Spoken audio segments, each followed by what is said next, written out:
Vida e Saúde começando mais uma vez, seja muito bem-vindo aqui entre nós. Vem pra cá que hoje é dia de conversar sério, mas de maneira muito inteligente com o Dr. César Vasconcelos, ele que é o seu psiquiatra e semanalmente aqui no Vida e Saúde. E nós temos um convidado muito especial, ele que é teólogo, psicólogo, pastor e doutor Alisson Brasil, bem-vindo. Obrigado, prazer estar aqui com vocês. Muito bom, vamos conversar sobre assuntos do seu interesse aí. Vem pra cá porque a gente vai falar sobre transtornos de infância, da infância, né? Com assuntos que podem interessar aí o seu dia a dia, você vai ter a oportunidade de ter suas dúvidas esclarecidas e também hoje é dia de você participar mais uma vez do desafio Não Diga Alô. JTRs, vem pra cá e você vai poder, quem sabe, ganhar aquele presente que você está esperando aqui da Novo Tempo. É o avental do Vida e Saúde. Então já vou, o programa está começando, eu ainda vou te dar detalhes sobre essa dinâmica, esse concurso cultural, mas você que é anjo da esperança, que cumpriu seus desafios aqui já no mês de março, pode escrever aquela frase. Por que é importante ser anjo da esperança? Vai escrevendo, daqui a pouquinho eu te falo como é que você pode mandar para cá. E aí, quem sabe, nesse concurso, esse avental do Vida e Saúde vai ser seu, tá bom? Gente, trago aqui para nossa reflexão. Eu gosto de abrir esse programa sempre com uma reflexão. Hoje, o devocional Amados, do pastor Cândido Gomes, da Casa Publicadora Brasileira, traz o texto de Filipenses 2, verso 5. Olha o conselho. Seja a atitude de vocês a mesma de Cristo Jesus. Uau! Uma frase tão curta, mas tão necessária para os nossos dias, não é mesmo? Trazendo para a psicologia tem um conceito de que a atitude é um conjunto de crenças e comportamentos. Olha como que isso ressignifica o texto, né? Seja as suas crenças e os seus comportamentos como de Cristo Jesus. E a gente vai lá no comportamento de Jesus, que os evangelhos descrevem. O que a gente vê? Bondade, misericórdia, justiça, perdão, repreensão também, sempre com amor. Maravilha, né? É uma ótima maneira da gente começar esse Vida e Saúde aqui. Você tem tido a atitude de Jesus Cristo dentro da sua casa, dentro do seu trabalho, ou a gente precisa de um puxão de orelha aí no bom sentido, tá? No sentido carinhoso, para corrigir a rota e ler mais, observar mais como Jesus agia aqui quando esteve nesse mundo? Fica aqui a reflexão para você, o carinho e o desejo de que você seja melhor, assim como Cristo foi o melhor enquanto esteve aqui e ainda é o melhor.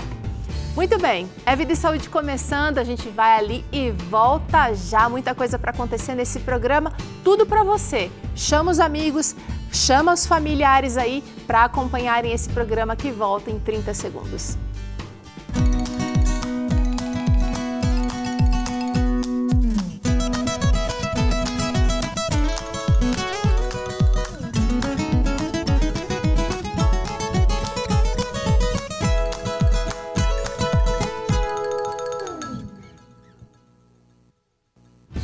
Sensibilidade e transtornos na infância é o assunto do Vida e Saúde hoje. Temos o psiquiatra Dr. César Vasconcelos aqui, temos o psicólogo e teólogo Alisson Brasil conosco hoje e você vai poder se aprofundar nessa questão. Tá na moda a gente ver nas redes sociais, né? Olha, para saber se o seu filho é autista ou para saber se o seu filho tem algum laudo, ele vai fazer tal e tal coisa, ele vai brincar desse jeito, ele não vai prestar atenção naquilo. Ei, vem pra cá porque a gente vai falar um pouquinho sobre o que são esses transtornos. Será que é de verdade? Será que a gente tem como rotular? Quando que a gente precisa procurar ajuda de fato, também não ignorar os casos reais, não é? E a gente quer com esse programa aqui apoiar o desenvolvimento saudável das nossas crianças. Eu quero saber se você faz alguma coisa nesse sentido. A pergunta do nosso dia é justamente essa. Como é que você apoia, de alguma maneira ou outra, o desenvolvimento saudável das crianças que convivem aí com você? Você tem alguma atitude, você observa de maneira muito específica ou você tem dúvidas sobre esse assunto? Usa aqui o nosso QR Code para responder, para mandar aqui a sua interação. A gente vai responder em algum momento. Ou você pode digitar o nosso contato, que é 12 98266 0004. Muito bem, vamos começar aqui essa conversa trazendo uma questão bastante aberta. Será que nós temos, Dr. César, Dr. Alisson, será que a gente tem exagerado aí na observação dos comportamentos dos filhos e das crianças, né? E talvez até medicado ou buscado medicar um comportamento que talvez não sejam comportamentos doentios? Qual é a opinião de vocês sobre esse assunto? Isso pode acontecer, né? Porque vamos supor uma criança que é um pouco mais um irmãozinho, né? Tem 2 ou 3 filhos nessa mesma casa. E um pode ser um pouquinho mais agitado, mais acelerado, e às vezes já se quer pensar que tem TDAH, né? Transtorno de déficit ou hiperatividade.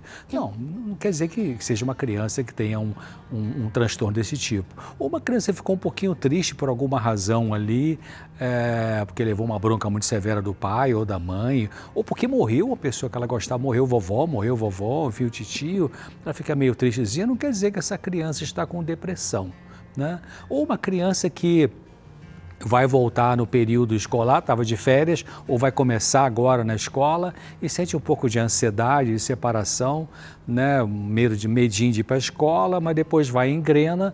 Então não quer dizer que essa criança tem um transtorno de ansiedade só porque sentiu um pouco desconfortável naquele início de ano escolar. Então a gente tem que ter esse cuidado para não, como você falou, não rotular, né? Não querer já diagnosticar, né, os sentimentos e os comportamentos, porque na psiquiatria existem realmente parâmetros bem definidos para a gente poder fazer um diagnóstico, que estão relatados no CID, Código Internacional das Doenças, ou no DSM americano, né? Mas às vezes se exagera e já se quer medicar e a criança, peraí, vamos devagar com a louça, né? Vocês não acham que de repente os pais acabam, né? A informação que a gente faz aqui no Vida e Saúde, uma prestação de serviço, educação em saúde, acaba trazendo para a gente assim um pouco de neura. E a gente acaba rotulando. Vou dar um exemplo aqui, né? A criança que às vezes muda de comportamento. Porque a criança muda mesmo, né? Uma hora briga com o irmão, tá com vontade de matar. No outro momento já tá melhor amigo, né? E aí a pessoa fala, é bipolar. Quer dizer, a gente acaba rotulando do jeito errado. E esses rótulos acabam influenciando no desenvolvimento de... Exato, das crianças. Tem a questão do estereótipo, né? O que nós estamos dizendo aqui. Eu acho importante a gente parar para analisar no seguinte: quando o DSM ele foi fabricado, que é como se fosse a Bíblia da psiquiatria, né? O Manual Diagnóstico Estatístico, na década de 50, eles tinham ali um diagnóstico para mais ou menos 106 comportamentos, na década de 50. Hoje, no século 21, nós estamos em 2024, nós já temos mais de 300 doenças que são diagnosticadas pelo DSM. Então, esse diagnóstico de comportamento, ele cresceu bastante. Então, eu achei interessante o que o Dr. César trouxe, porque você tem hoje um maior conjunto, um maior grupo de comportamentos sendo diagnosticado e, às vezes, você tem uma criança que é um pouquinho mais agitada, que pode, com o auxílio, às vezes, de uma ferramenta, às vezes a pessoa mesmo chega nessa conclusão de que ela tem TDAH, né? Transtorno de déficit de atenção e hiperatividade. Quando na realidade não, pode ser às vezes uma questão familiar, né? No meu tempo de escola, né? Você tinha ali às vezes uma agitação, ela era olhada e pensada nesse contexto, né? O que está passando na casa da criança, como que os pais educam. E hoje existe uma tendência de você já estereotipar, né? Opa, a criança está um pouquinho mais agitada. Não só tendência, doutor, mas existe também uma pressão, os professores, os familiares, precisam de um laudo, precisam de um diagnóstico. É cruel. Sim, essa é uma questão que acontece bastante e veja que interessante, né? Se você tem imagina um educador e tem ali uma situação em que você tem uma dificuldade com uma criança porque ela é mais agitada, veja, é mais fácil você levar ela para um laudo do que você realmente trazer os pais, você conversar com a criança, você ter um acompanhamento de perto. Então, realmente, isso exige um trabalho, né? A pergunta nós estamos dispostos a estar ao lado, acompanhar nesse processo, porque o diagnóstico também não é um diagnóstico simples, né? doutor Sérgio, não é um diagnóstico rápido. Não é numa consulta ao psicólogo ou psiquiatra que isso vai acontecer. Existem alguns tipos de transtornos que precisa de 3, 4 consultas para fechar um diagnóstico, né? Agora, realmente o que os pais podem fazer nessa questão de não rotular, já que ele dá um diagnóstico para o seu filho, sua filha, é pensar como você está falando, a interação dessa família. Os pais têm que dar 2 passos para trás e dar uma olhada, né? Então, se eu sou muito agressivo com o filho, esse filho começa a ficar rebelde, me peitar, enfim. Tem transtorno opositor, né? Vão lá, pá, já botam um diagnóstico, enfim. Ei, peraí, mas como é que você está lidando com essa criança? Será que consertando a maneira como o pai ou a mãe lida com essa criança, a criança já não vai responder de uma outra forma? Outro dia eu conversava com a pessoa e ela falava assim, um filho que enfrenta o pai, mas não enfrenta a mãe. Por que enfrenta o pai e não enfrenta a mãe? Então não é um diagnóstico de opositor, então tem uma questão de relacionamento ali que funciona melhor com um progenitor do que com outro, né? Então esse cuidado de cautela e canja de galinha não faz mal para ninguém, né? Perfeito. Gostei dessa história de dar 2 passos para trás para você enxergar a origem, ou talvez enxergar outras possibilidades. Eu falei aqui da pressão dos professores, mas vou trazer o lado deles também, não é fácil. Parece que o nosso limite de paciência está mais encurtado. E a gente também, vou falar como mãe, vou falar como profissional também, eu sou conselheira no clube de aventureiros aqui da minha cidade, da minha igreja. Ótima profissão. Eu percebo o seguinte, que a gente às vezes quer terceirizar. Então, a batata quente está comigo, eu quero falar que a culpa é do outro. Quando está com o outro quer culpar o outro ainda. Existe sim um momento agora que a gente está, de repente, precisando de mais olhares atenciosos e pacientes. A sensibilidade, não é? Eu gosto muito desse termo. Nós precisamos nos sensibilizar, estar sensíveis numa escuta, num acolhimento à outra pessoa. E às vezes isso é demonstrado na nossa expressão corporal, né? Na maneira como a gente para escutar o outro, na maneira como a gente para fazer perguntas sobre aquilo que está acontecendo, né? Agora, de fato, o Dr. Alisson trouxe aqui uma questão pontual, né? As doenças estão mais assim caracterizadas e até parametrizadas. Agora, os pais precisam ficar atentos e precisam buscar respostas quando alguns sinais de alerta surgem. Vamos trazer alguns pontos aqui, olha. De repente, essa situação está acontecendo aí na sua casa. Mudou o sono ou o apetite daquela criança. Por quanto tempo essa mudança pode gerar assim, uma preocupação? Teru, eu tenho um certo, volto a dizer, né, a sensibilidade.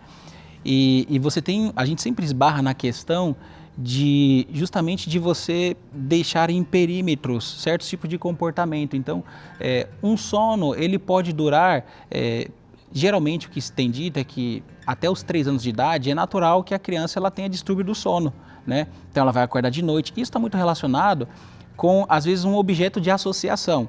Ou seja, é natural uma criança até os 3 anos de idade, ela ter ali um brinquedo, um ursinho de pelúcia, né? Chupeta. Uma chupeta. Aquele objeto, na mente da criança, seria ali uma presença na ausência. Então, é a presença do pai, a presença da mãe, a presença do cuidador.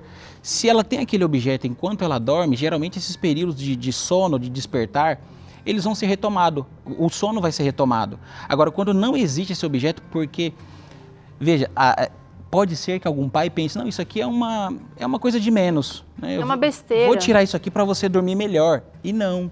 Existe ali uma questão emocional, uma questão transferência, uma questão de uma ligação afetiva com aquele objeto. Isso também pode ajudar bastante a questão do sono. Bem, uma outra questão que é importante analisar na questão do distúrbio do sono são questões clínicas, né? Você tem, por exemplo, às vezes um medicamento que a criança está tomando, fazendo uso. Você tem, às vezes, a alimentação, precisa ver, de repente, o que a criança está comendo antes dela dormir. É uma questão que o pai precisa parar para analisar, para pensar também, para considerar, né? De repente, um alimento estimulante. Agora, pode ser a criança, exatamente. A criança pode estar com duas coisas importantes. Foi feito um trabalho em Londres nessa questão, crianças muito expostas a telas, exageradamente a telas, e também consumidora de chocolate, que tem a teobromina, né? Às vezes do café, que tem a cafeína. Então essas crianças vão ter dificuldade, vão ter uma perturbação do sono, né?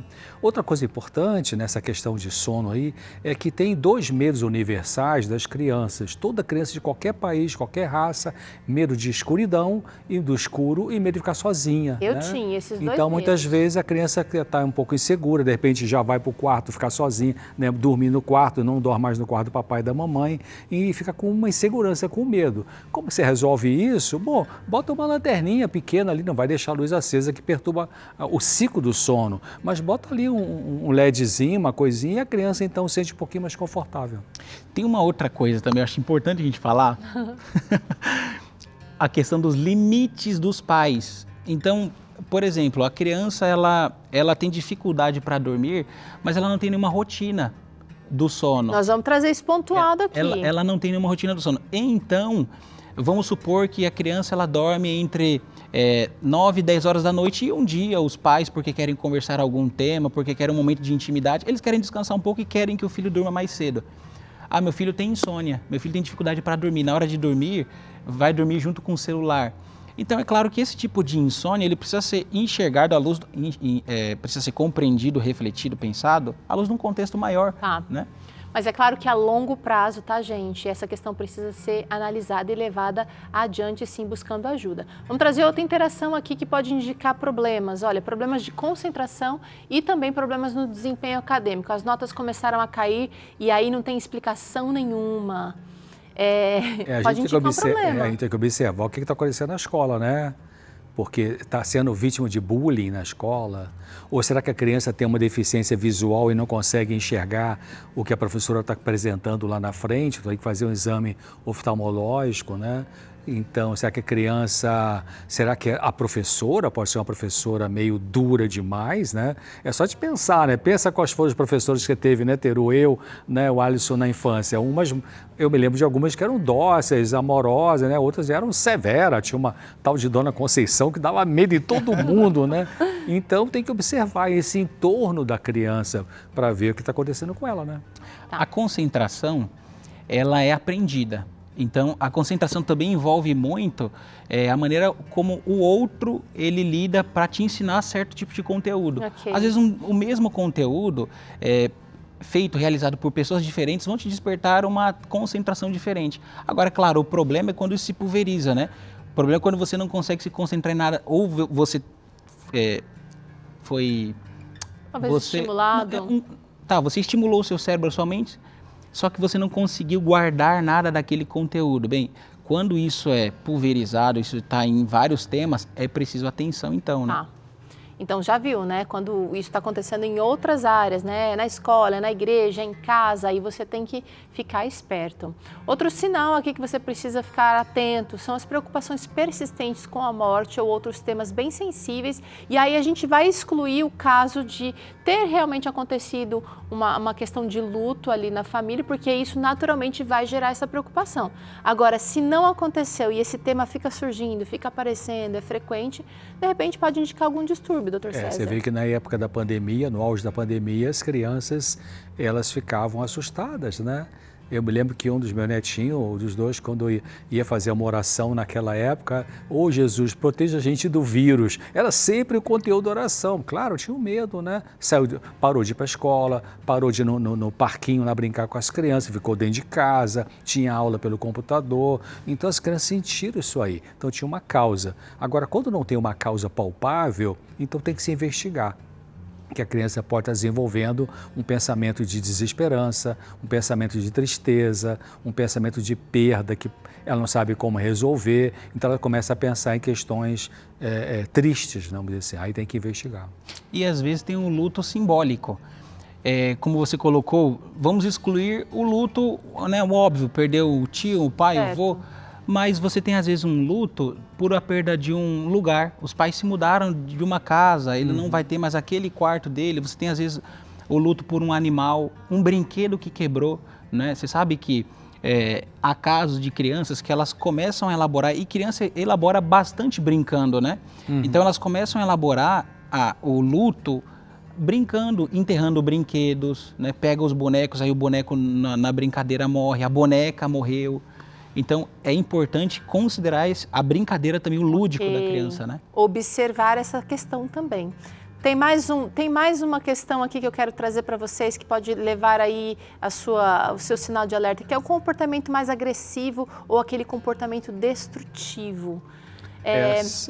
Sabe que não necessariamente, mas se os pais observam que uma criança, um filho, uma filha, desde muito cedo fica muito agressivo com animaizinhos, tem prazer, tem um certo sarcasmo de matar um animal, seja uma lagartixa, uma formiga, uma baratinha, enfim, uma joaninha, enfim, isso tem que ser investigado também. Porque alguns estudos mostraram que os adultos violentos, esses que têm transtorno de personalidade grave, né? Os assassinos, esses serial killers, né? Eles tiveram já alguns sintomas de violência lá atrás, na infância, então tem que dar uma investigada nisso aí. Eu gostaria de colocar também que às vezes é mais ou menos comum, né, entre adolescentes, por exemplo, a autolesão, né, automutilação, escarnificação, enfim. E é importante quando isso acontece, porque isso assusta o pai, né? Às vezes, na maior parte das vezes, o pai não sabe disso. Então, é importante compreender que esse comportamento, ele está nos direcionando para outra coisa, né? De repente é uma emoção, é algo que não está bem em casa, é o término de um relacionamento, mas é importante, então, o pai fazer um pontinho de interrogação, né? Novamente, os 2 passos atrás. E refletir exatamente, olha, o que isso quer dizer? O que isso significa? Qual o significado disso na vida do meu filho, né? E é claro, é um momento muito difícil, né? O pai geralmente assusta, tudo mais, mas é importante a gente parar para pensar, ter essa sensibilidade para não vir com frases prontas como, de repente, você não tem motivos para fazer isso, né? Por que você está fazendo isso comigo?